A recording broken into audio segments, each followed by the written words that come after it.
Vous êtes ce soir sur le lieu à la fois le plus fantastique et le plus illustre du monde. Ce plateau de Gizeh, où se dresse à jamais le plus haut témoignage des hommes.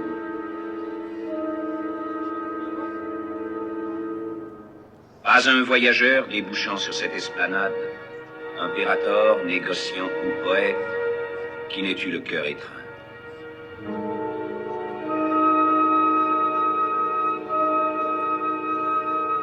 Vous êtes à l'instant où le rideau de la nuit va s'entr'ouvrir sur la scène où s'est joué le drame d'une civilisation. Les personnages sont en place depuis l'aube de l'histoire, entêtés contre le sable et le vent. Et la voie du désert a traversé les siècles.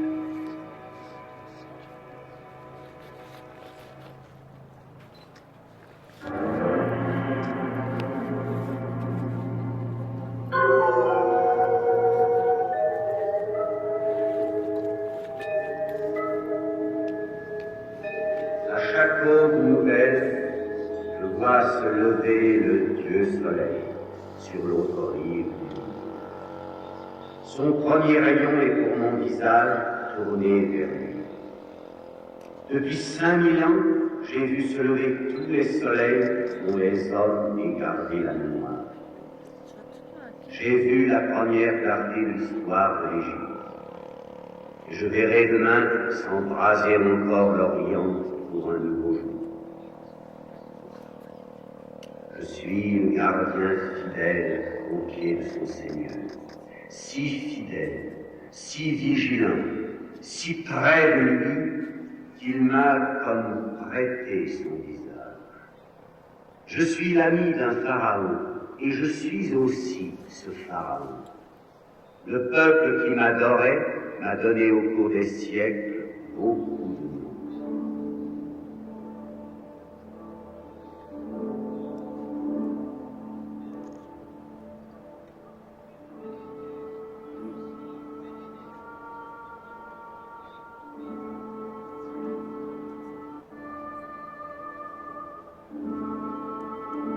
Oh, Armakis, tu es la sauvegarde de ma vie. Ouroun, protège-moi. Dieu grand, puissé-je te voir tous les jours. Seigneur du désert. Seigneur du ciel. Souverain de l'éternité. Tous les monuments, du plus modeste au plus vertigineux, sont des tombeaux.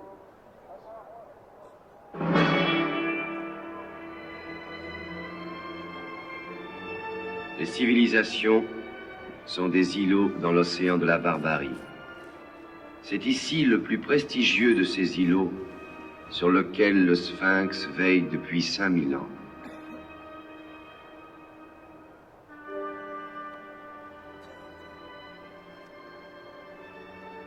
Au pied de ces montagnes de pierre, tout paraît minuscule et dérisoire. Un homme est une fourmi. Ce sont pourtant des hommes qui ont bâti ces sommets écrasants. Et le nom des pharaons, dont voici les tombeaux, ont traversé les âges.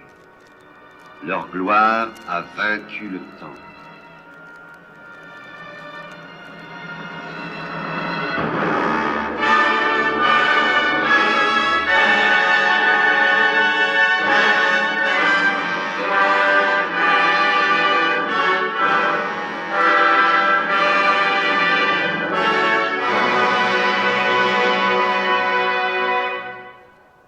Il y a plus de 4500 ans. Voici la grande pyramide qu'il fit construire pour y soutenir un siège millénaire contre la mort. D'emblée, il atteignit avec 146 mètres de haut le point culminant de l'ambition humaine. La pyramide de Khéops occupe à la base un terrain qui pourrait contenir à la fois les cathédrales de Florence, de Milan, de Saint-Pierre de Rome, l'abbaye de Westminster et la cathédrale Saint-Paul de Londres. Pour cette fantastique construction, la foi des ouvriers de Khéops a entassé 3 millions de blocs de pierre, dont certains pèsent 30 tonnes. Au centre, le pharaon avait aménagé la chambre secrète où sa momie, installée dans un mobilier d'apparat, devait défier les siècles. Au pied de cette pyramide, on avait creusé dans le roc un temple où furent déposées les barques de Khéops, les barques de la nuit. Pharaon défunt sur ces grandes barques de bois pouvait poursuivre son obscur voyage vers l'éternité. Les hiéroglyphes du nom qu'il avait donné à sa pyramide. Khéops appartient à l'horizon. La pyramide de Képhren. Elle a sa devise aussi. Képhren est grand. Par souci de mesure, Képhren se voulut cependant un peu moins grand que Khéops, dont il était le fils. Verte, diagonale blanche, ramenée de ses expéditions à la conquête de la pierre. Et, plus près de nous, ce soir, il est là sous les traits du sphinx taillé dans un rocher, auprès de sa tombe.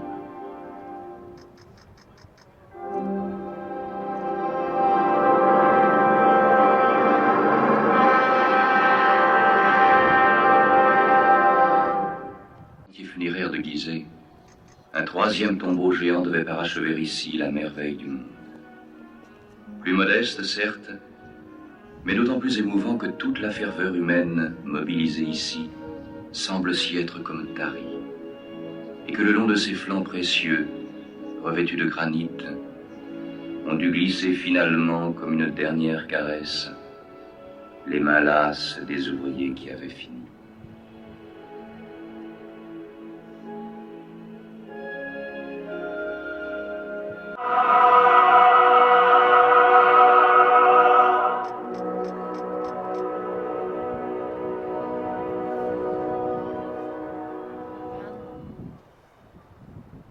Trois pharaons règnent ici, Khéops, Képhren, Mykérinos. Il importe peu que les sarcophages soient vides et les bandelettes dénouées. Khéops, Képhren et Mykérinos règnent toujours ici, saints de la double couronne de Haute et Basse Égypte. Ils règnent sur leur cour ensevelie à leurs pieds, sur ces petites pyramides où dorment les reines bien-aimées, sur les tombeaux de leurs ministres, sur toute leur hiérarchie couchée pour l'éternité. Chambellans, grands prêtres, scribes, bouffons, architectes, courtisanes, chacun a son rang dans ces appartements mortuaires que l'on appelle des mastabas. Car c'est ici une sorte de palais royal des morts, avec ses perspectives triomphales, ses pavillons, ses corridors, ses chambres secrètes, ses remparts. C'est toute une cité de l'autre monde que défendaient comme des poternes avancées les temples de la vallée où s'arrêtait la dévotion du peuple. Venant du Nil, on y accédait par de monumentales rampes de pierre à la même échelle colossale, jusqu'au temple du haut, où seuls les prêtres de la garnison dans le secret des monts.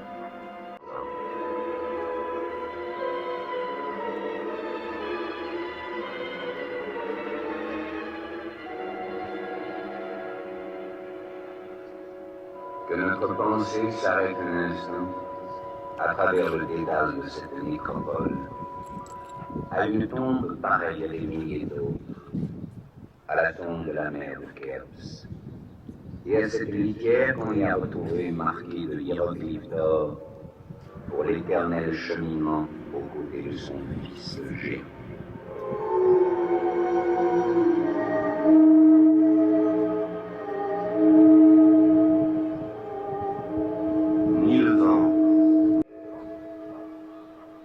Bravez le temps pour l'éternité. J'ai vu passer Antoine et Cléopâtre, Alexandre, César et Bonaparte se sont arrêtés à mes pieds. J'ai vu tourbillonner ici tous les rêves des conquérants comme des feuilles mortes. J'ai choisi pour devise un proverbe arabe qui dit « L'univers redoute le temps, Mais le temps redoute les pyramides.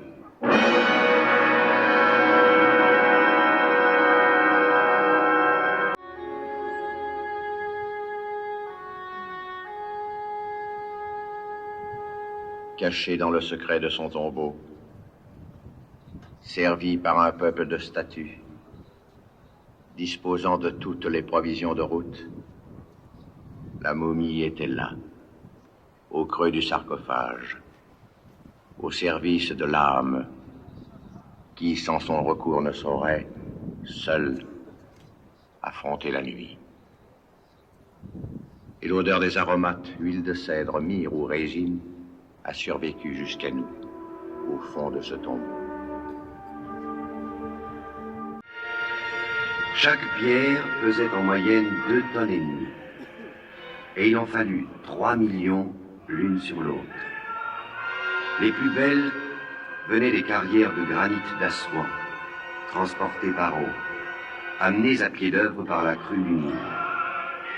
Et dans un même mouvement, cette crue du Nil rendait disponibles tous les paysans de la vallée qui venaient donner un coup d'épaule au chantier. Ces pierres furent hissées une à une sur des plans inclinés que l'on remblayait à mesure pour atteindre l'élan supérieur.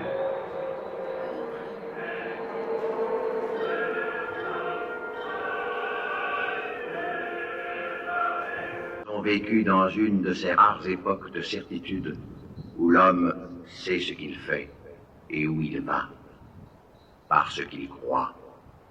Ici, l'homme a cru que la mort était vaincue.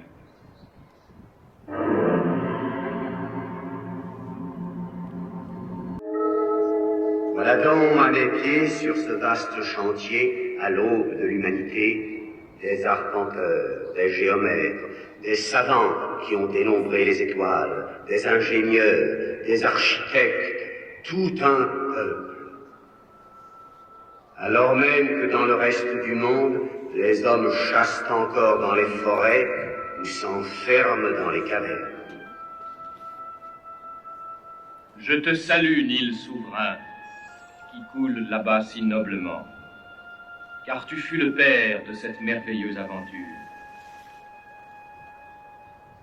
Il advint que le désert remplaça la prairie et que les marais s'asséchèrent au bord du fleuve.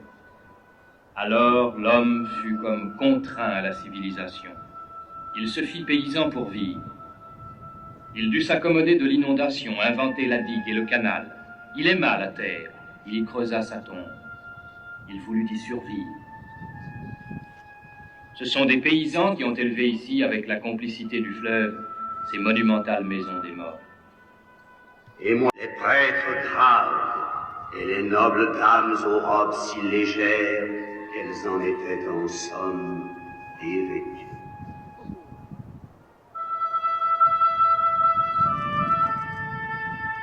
Te souvient-il aussi d'un jeune pharaon qui s'appelait Aménophis II? Jamais on ne vit plus bel athlète, plus fort, plus harmonieux. Il avait les épaules larges, les hanches étroites, les cuisses de bronze, capable de dompter en un instant la plus rebelle cavale.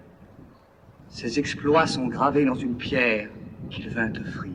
Parfois, la farandole du temps est oubliée comme un vieux monument.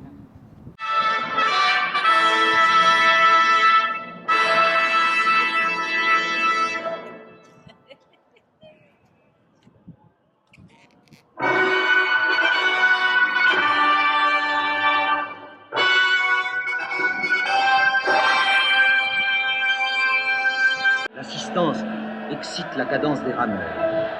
C'est Pharaon qui tient le gouvernement.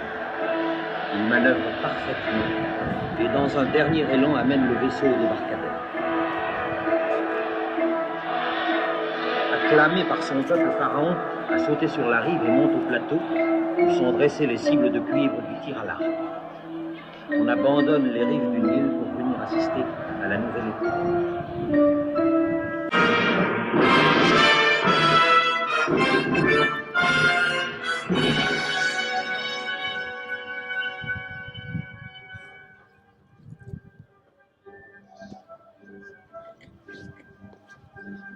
c'est le triomphe.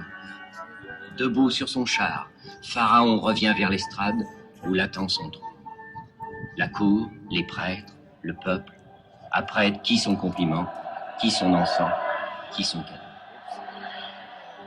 Il ceint les 2 couronnes et sur son char de victoire va se recueillir dans les temples d'Armakis, de Khéops et de Képhren. Longue vie à Pharaon.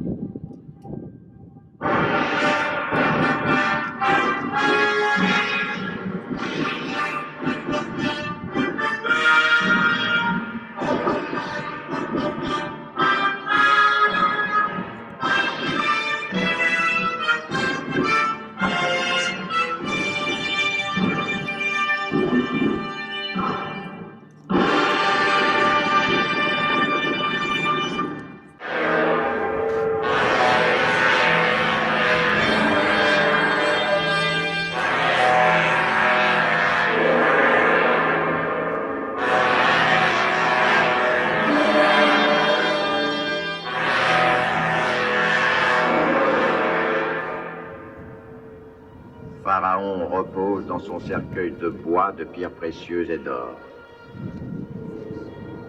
Les cérémonies du temple de la vallée sont terminées et par la voie ascendante, le convoi funèbre monte vers le tombeau. Le sarcophage de pierre est prêt dans la chambre funéraire et tout est en place pour la traversée du lac qui conduit aux portes de l'autre monde.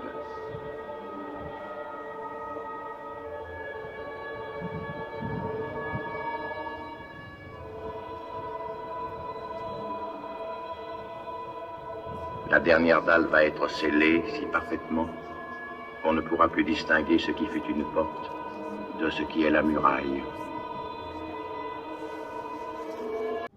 Tu ne nous quittes pas mort. Pars vivant. Si tu t'en vas, tu reviendras bientôt. Si tu dors, tu te réveilleras. Tu meurs, tu ressusciteras. Toi qui t'es élevé parmi les étoiles indestructibles, tu ne disparais pas. Élevé des lamentations sans repos, ô voyageurs partis pour l'éternité.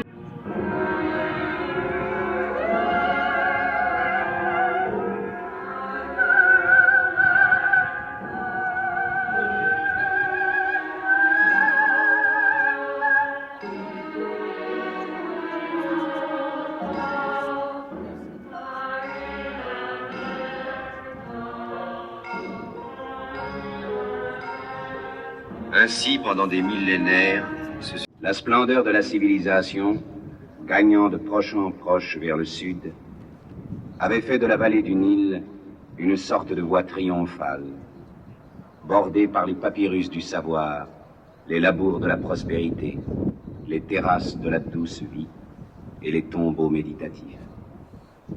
Le flambeau était passé de Memphis à Thèbes.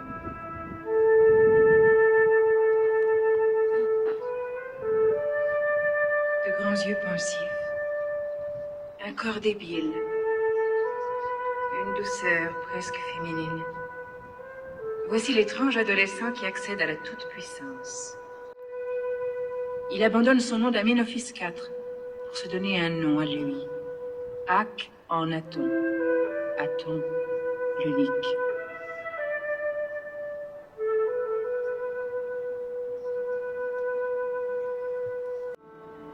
Que ton aurore est belle. Tu as créé la terre selon ton cœur. Tu donnes à chacun ce dont il a besoin. Tu es dans mon cœur. Les hommes vivent par toi. Toi, vivante et florissant, à jamais et à jamais. ce ne fut qu'un passage. Le temps à peine d'une rose nommée Néfertiti. Mais les hommes en ont encore le cœur troublé.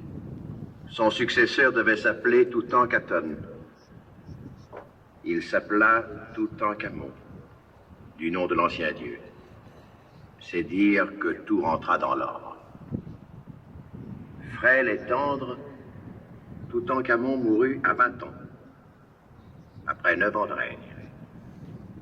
Mais 3000 ans de tombeau n'ont pu effacer son beau visage d'adolescent, ni altérer les trésors entassés dans son tombeau inachevé de la vallée des rois. Aujourd'hui, ils émerveillent les yeux du monde entier. Toute notre science, toute notre âme, roulée dans des milliers de papyrus, dormait inintelligible au fond des tombeaux muets.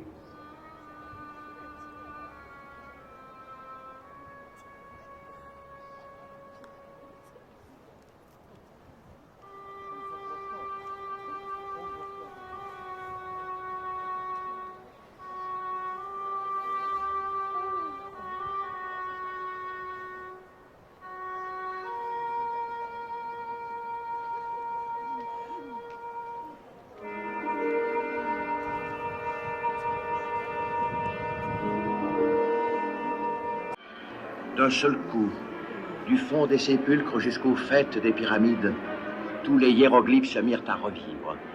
Échassiers, fleurs de lotus, poissons, lièvres, canards. La mystérieuse écriture s'ébrouait, frémissait et ruissait comme une oisellerie.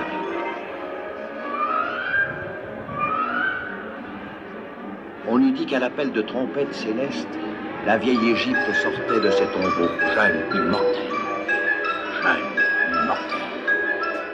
Et belle comme Néfertiti.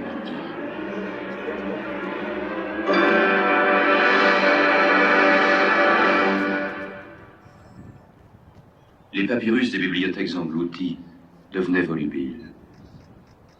Ils avaient fleuri, ombellifères des bords du Nil. Maison où tu fréquentes en tant que maître, frère ou ami. Prends garde aux femmes. L'endroit où elles se tiennent est néfaste.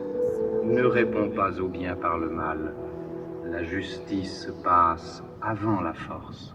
Et le cœur des savants s'attendrissait soudain, parce qu'ils relisaient tant de siècles plus tard ce qu'il faut bien appeler des lettres d'amour. Qu'y a-t-il de plus beau que de marcher dans la campagne au-devant de celui qu'on aime? Je n'aime plus ton cœur. Pourquoi? Quand je vais me promener, partout tu m'accompagnes, en tout lieu. Ma main est dans ta main. Entendre ta voix me trouble l'esprit. Ma vie entière est suspendue à tes lèvres. Te voir est meilleur pour moi que manger, que boire.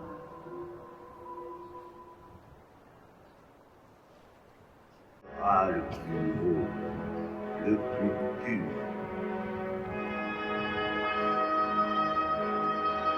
Gloire soit rendue au Nil, père de toutes nos moissons, de toute notre science, de tous nos chantiers, de toute notre force.